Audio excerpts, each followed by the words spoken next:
আজকে আমরা আলোচনা করতে যাচ্ছি ট্রান্সপন্স টুল। ট্রান্সপন্স টুল দিয়ে আমরা কি কাজ করব, ট্রান্সপন্স টুল কয় প্রকার এবং এই ট্রান্সপন্স টুলের বিভিন্ন ব্যবহারগুলো আমরা একেবারে শুরু থেকে প্রো লেভেল পর্যন্ত আমরা দেখতে চলেছি। তো আমাদের মূল ফোকাস আজকে কি কি বিষয়ের উপর সেটা চলুন আমরা এক ঝলক দেখে নিই। আজকে 3D Max Guru পর্বে আমরা খুব সহজেই মুভ, রোটেল এবং স্কেল টুল শিখব। চলুন শুরু করি। 3ds Max 26 এ কাজ শুরু করার আগে বেসিক ট্রান্সফরমেশন জানা সবচেয়ে জরুরি। চলুন মুভ, রোটেট এবং স্কেল এই টুলগুলোর কাজ আমরা শিখে নেই ভালোভাবে। আজকের 3ds Max Guru পর্বে আমরা মুভ, রোটেট এবং স্কেল শিখে বেসিক থেকে শুরু করে শেষ পর্যন্ত আমরা শিখতে চলেছি। আর এর জন্য আপনাকে এই পুরো ভিডিওটি অবশ্যই দেখতে হবে। চলুন এই টুলস গুলোর সিক্রেটস আজকে আমরা আনলক করি। যারা আগের পর্বগুলো দেখেননি তারা অবশ্যই প্লেলিস্ট থেকে আগের পর্বগুলো দেখে নেবেন এবং এই ভিডিও ডেসক্রিপশনে সেটা লিঙ্কস এবং এই ভিডিওর আগের পর্বটি লিঙ্কস অবশ্যই দেওয়া থাকবে। আশা করি দেখে নিলে আপনাদের আজকের ভিডিওটি শেখার ক্ষেত্রে অনেক উপকার হবে। তো ঠিক আছে,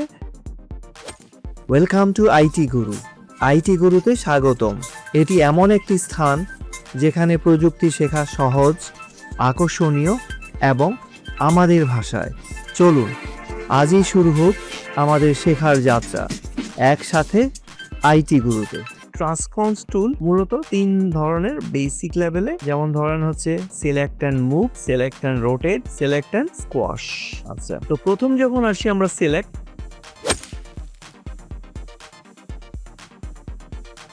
এটার শর্টকাট কি হচ্ছে ডাব্লিউ। শর্টকাট কি হচ্ছে ডাব্লিউ। আপনি যখন এটা সিলেক্ট করবেন আপনি এখানে তিনটা যে গিজমোটা দেখতে পাচ্ছেন, এটা তিনটা ইন্ডিকেশনস আছে। একটা হচ্ছে এক্স, আরেকটা হচ্ছে ওয়াই, আরেকটা হচ্ছে জি বা জেড। এক্সটা হচ্ছে আপনার এই দিক থেকে এই দিকে মুভ করবে, সেটা পজিটিভ মুভমেন্ট। আবার যখন বিপরীত দিকে আসবে সেটা হচ্ছে নেগেটিভ মুভমেন্ট। আর ওয়াইটা হচ্ছে এইভাবে, এই দিকে গেলে হচ্ছে ওয়াই পজিটিভ হবে, আর এদিকে আসলে ওয়াই নেগেটিভ হবে, আর উপরের দিকে উঠবে হচ্ছে জেড। এই যে পুরো জিনিসটা তিনটা এক্সিস দ্বারা বিন্যাস করা থাকে। ওকে, আমরা যদি এক্স এর দিকে মুভ করতে যাই তাহলে আমরা এভাবে জিনিসটাকে মুভ করাবো। দেখুন নিচে আপনার এই যে ট্রান্সফর্ম ইনফরমেশনে ভ্যালুগুলো শো করে। আমি যখন পিছনের দিকে আঁটি এক্স এর ভ্যালু দেখেন মাইনাস, এই যে এটা। আবার যখন সামনের দিকে নিয়ে যাই তখন এটা পজিটিভ। ওকে, আবার যখন এই দিকে আমি নিয়ে যাচ্ছি এটা হচ্ছে ওয়াই নেগেটিভ, আর যদি এইদিকে নিয়ে আসি, সরি, উপরের দিকে নিয়ে গেলে ওয়াই পজিটিভ, আর নিচের দিকে আনলে ওয়াই নেগেটিভ। আর যদি আমি উপরে তুলি সেটা হচ্ছে জেড পজিটিভ, আর নিচের দিকে আনলে জেড নেগেটিভ। ওকে, আর যদি আমি সেন্টার থেকে যে তিনটা যেখানে মিলিত হয়েছে এখান থেকে আমি যে কোনো দিকে এটাকে উপরে নিচে ডানে বায়ে যে কোনো দিকে আমি এটাকে মুভ করাতে পারবো। আর এই টুলগুলোতে যদি আমি রাইট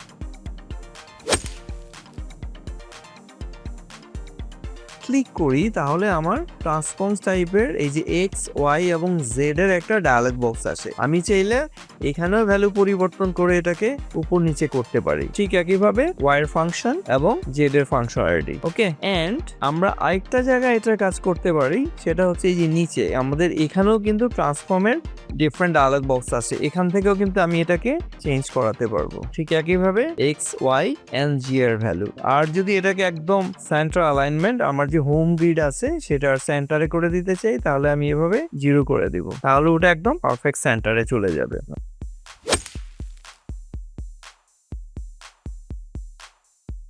এবার আসি আমরা রোটেট টুল নিয়ে। এই রোটেট হচ্ছে সিলেক্ট অ্যান্ড রোটেট।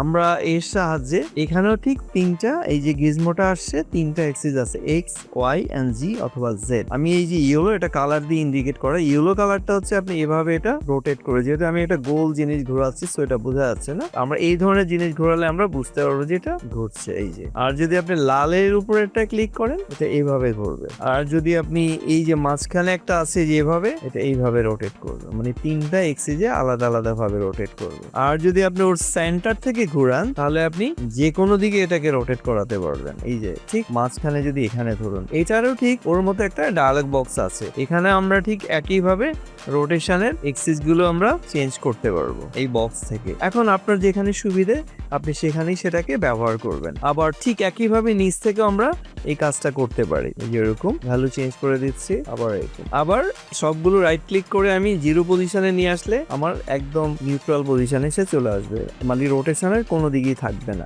এর বাইরেও আমরা নর্মালি এটা যখন ঘুরে 5 দেখুন একদম খুব অল্প ডিগ্রিতে এটা রোটেট করছে। হ্যাঁ, আমি যদি চাই যে 90 ডিগ্রি, এক ক্লিকই 90 ডিগ্রি বা 45 ডিগ্রি বা 120 ডিগ্রিতে রোটেট করবে, তাহলে আমাকে চলে যেতে হবে হচ্ছে এই যে স্ন্যাপ টগল, এটার উপর আমি যদি রাইট ক্লিক করি তাহলে একটা ডায়ালগ বক্স আসবে। এখানে আমরা যে অপশনস গুলো আছে, এই অপশনের মধ্যে আমরা এই যে অ্যাঙ্গেলস আছে, এখানে 5 ডিগ্রি ডিফল্ট থাকে। আমি যদি এটাকে 45 ডিগ্রি করে দেই, ওকে, এবং এখান থেকে আমি বেরিয়ে আসি, দেখুন আমি এক মুভ করার সাথে সাথে এটা কিন্তু এখন আমি দিয়ে আসছি, এটা কিন্তু অ্যাক্টিভ হবে না। এটাকে অ্যাক্টিভ করতে গেলে আমাকে এটা অন করে নিতে হবে। এইটা আমি অন করে নিয়েছি, সরি, এই যে এটা অ্যাঙ্গেল স্ন্যাপ, এটাকে আমি অন করে নিব, ওটা অফ রাখবো। তাহলে দেখবেন আপনার এক ক্লিকে ওই যে 45 চলে যাচ্ছে, এখানে দেখবেন একটা লেখা আসে, এই ডাবল ক্লিক করলে 90, 40, 135 এভাবে আমি মেজারমেন্ট সেট করে দিতে পারি। এই যে আবার যদি যে আমার 90 ডিগ্রি দরকার, আমি এটাকে এখানে 90 করে আসবো। ওকে, খেয়াল রাখবেন এটা যেন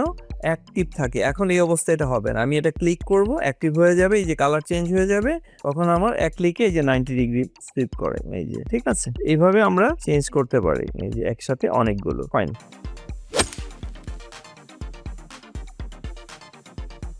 এরপরে আমরা আসছি যেটাকে নাম হচ্ছে সিলেক্ট অ্যান ইউনিফর্ম স্কেল, মানে এটার আকার ভিজিবলি বড় দেখাবে। এটার যে সাইজ আছে, মানে অরিজিনাল হাইট উইথ, সেটার কোনো পরিবর্তন ঘটাবে না, বাট এটা ভিজিবলি, আমি যদি এর প্রপার্টি পেজে যাই, এখানে দেখেন এর যে রেডিয়াসটা আছে 11.72। ওকে, এখন ধরেন আমি এটাকে বাড়াচ্ছি, দেখুন এটা বড় হচ্ছে, কিন্তু এর রেডিয়াসে কিন্তু কোনো পরিবর্তন হচ্ছে না। আপনি যেটাকেই বাড়ান দেখবেন এটা বড় হচ্ছে, এর লেন্থ উইতে কোনো পরিবর্তন নাই। খেয়াল করেন ওই জায়গাটায় যেখানে কোনো পরিবর্তন নেই।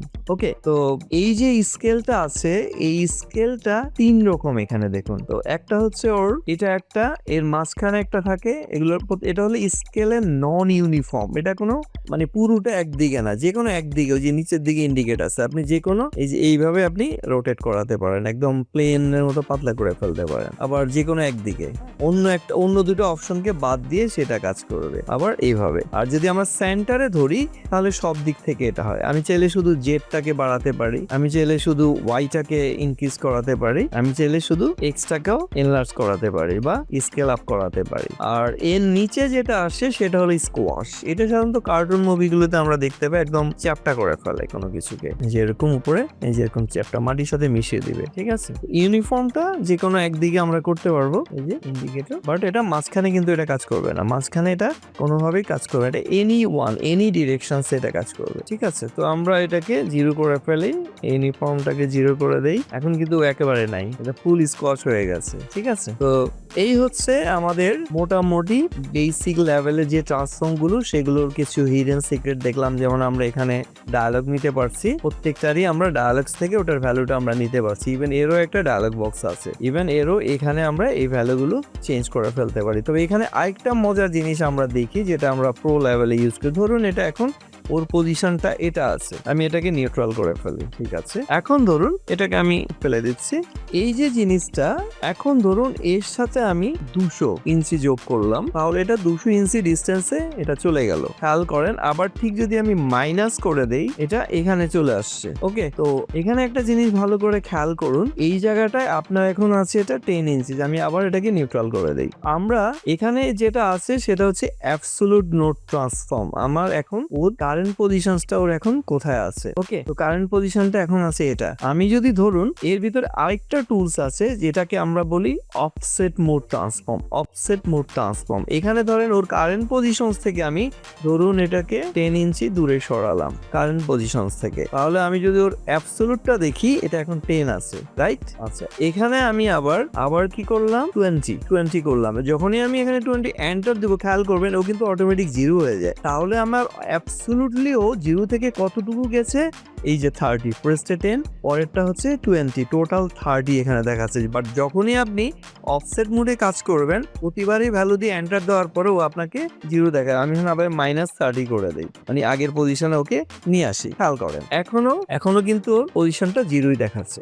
এটা হলো পার্থক্য, যে আমরা যদি ধরুন কোনো অফসেট হিসাবে, মানে ও যেখানে আছে সেখান থেকে ইনক্রিজ করে করে যাই, তাহলে এখানে আমরা ওই ভ্যালুগুলো ইউজ করি, বাট ওর অ্যাবসলিউট পজিশনটা কিন্তু কাউন্ট হতে থাকবে, হ্যাঁ, অটোমেটিক্যালি। এই হচ্ছে আজকে আমাদের স্কেল, রোটেশন এবং মুভ, এই তিনটা আমরা আশা করি ভালোভাবে দেখলাম। তো আপনারা আপনাদের কাজকে ফার্স্টার করার জন্য এইগুলোর প্রপার্টিগুলো যেরকম ইউজ করতে পারেন, আর সরাসরি আপনি মেজারমেন্ট। আরেকটা জিনিস হচ্ছে, আমরা যদি ধরুন এর ইতে চলে যাই, এই যে আমরা বেসিক্যালি এটা বেশি ব্যবহার করি, অথবা আমরা এই যে রাইট ক্লিক করে ওর এটাকে আমরা ব্যবহার করতে পারি, হ্যাঁ, ম্যানুয়ালি টানাটানির চেয়ে আমরা একেবারে অ্যাকুরেট ভ্যালু দিয়ে আমরা এটাকে ব্যবহার করার চেষ্টা করব। এই দুটো হচ্ছে একেবারে প্রফেশনাল ওয়ে, তো যেটা আপনারা চর্চা করবেন। তো আশা করি ভিডিওটি ভালো লেগেছে, আর ভালো না লাগলে অবশ্যই কমেন্ট করে জানাবেন কেন আপনার ভালো লাগেনি, আর আপনাদের কোনো ইমপ্রুভমেন্টস এর জন্য যদি মতামত থাকে সেটাও কমেন্টস করে জানাবেন। আর ভালো লাগলে অবশ্যই লাইকস এবং শেয়ার করতে ভুলবেন না। সামনে আরো অনেক ইন্টারেস্টিং জিনিস আসছে, তো সবাই ভালো থাকুন। শিখতে ভালো লেগেছে? তাহলে একটা লাইক দিন। আপনার একটি লাইক আরো অনেককে সাহায্য করতে পারে। আপনার মতামত, প্রশ্ন বা নিজের টিপস থাকলে কমেন্টে জানাতে ভুলবেন না। আপনার কথা শুনতে আমার ভালো লাগে। যদি আপনি বিশ্বাস করেন যে শেখা মানেই ক্ষমতায়ন, তাহলে সাবস্ক্রাইব করুন এবং বেল আইকনটি অন করে নিন। চলুন এমন একটা ভবিষ্যৎ গড়ি যেখানে প্রযুক্তি সবার জন্য শেখার সুযোগ তৈরি করে। ভিডিওটি শেয়ার করুন এমন কারোর সাথে যে শিখতে চায়। চলুন একসাথে এগিয়ে যাই।